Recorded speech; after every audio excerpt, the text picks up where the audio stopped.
Satellite imagery captured this stunning view of Hurricane Erin. Wow. Watch as lightning strikes around the powerful eye of the storm. Hurricane Erin is likely to bring storm surge flooding to the Outer Banks starting late tomorrow. Good afternoon, everyone. I'm Renee Chu. And I'm Chris Levingood. Thank you so much for joining us. Rip current danger and gusty winds are a few of the other impacts on our coast. Right now, Erin is a Category 2 storm, moving at 9 miles per hour with 105 miles per hour winds. Erin is less than 700 miles southeast of Cape Hatteras. We have live team coverage from the Triangle to the coast. We begin with Elizabeth Gardner and the newest stats on Erin and what it means for our coast. Elizabeth. And the biggest thing coming out of the 11 o'clock advisory is it's no longer a Category 3, nor is it forecast to be a major hurricane as it passes by North Carolina. That's certainly great news. The other news that came out of the 11 o'clock advisory is that we now have a tropical storm warning for most of the Outer Banks. Earlier, it was a tropical storm watch. Of course, it means the same thing. It just means that the timetable is closer now. It is likely to start as we get into the day tomorrow and all the way through Thursday. That's when we'll see the tropical storm force winds as well as some of the flooding. And we'll go over all of those things that we're expecting from this storm. But let's take a quick look at the 11 o'clock advisory. 690 miles southeast of Hatteras is where the center of circulation is right now, moving northwest at 9 with winds at 105. And so that's down 10 miles per hour from the 8 o'clock advisory. So it does continue to weaken, and that's definitely good news. Now, the previous track that we had at 5 a.m. had it sort of shifting between Category 2 and 3, and this has it as a bit of a weaker storm, and obviously that is good news for us. Now, what's already been happening is high rip current danger along the coast. That doesn't really change very much with the strength of the storm. Even yesterday, the lifeguards there at Wrightsville Beach were pulling dozens and dozens of people out of the water. It is now time to stay out of the water. Our coastal impacts from this storm will be high rip current danger, of course. Heavy surf will have rip current danger, of course, along with the fact that we're going to have some beach erosion. We'll have overwash, most likely, that could make Highway 12 impassable. And we'll also have storm surge, 2 to 4 feet, which could cause some flooding and some tropical storm force winds. We'll talk about how strong the winds could be coming up. And back here in the WRAL Live Center, we want to take another look at Hatteras right now. Things looking okay right now. There is some pretty rough surf, but we did hear from the Dare County emergency manager saying that do not take the risk. You need to take the storm seriously. Please do not go in the water. Stay out of the ocean.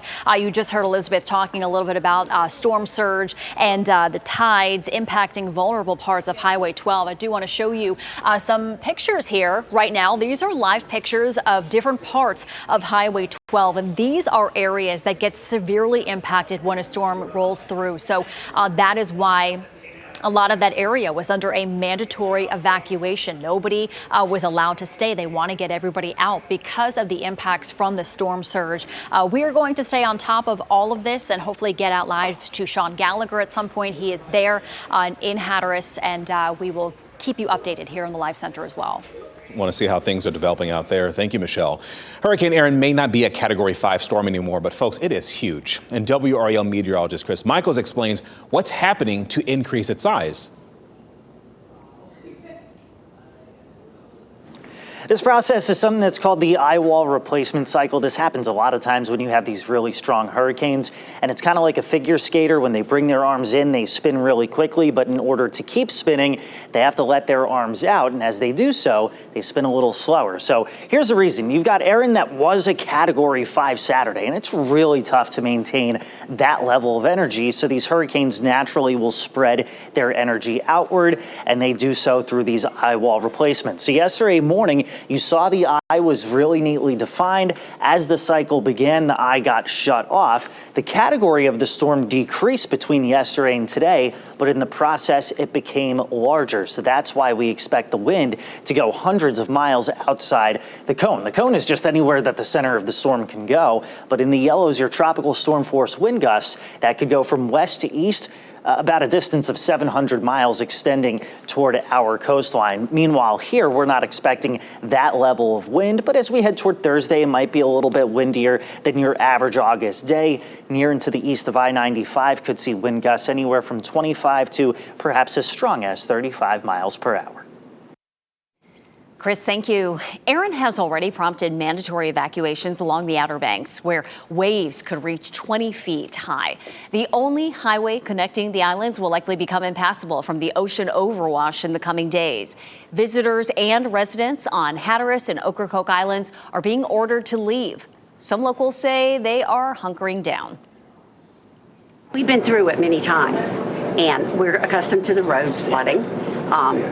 And the old timers here, feel like this is not going to be the big one. Tropical storm conditions are possible in the Outer Banks by late tomorrow.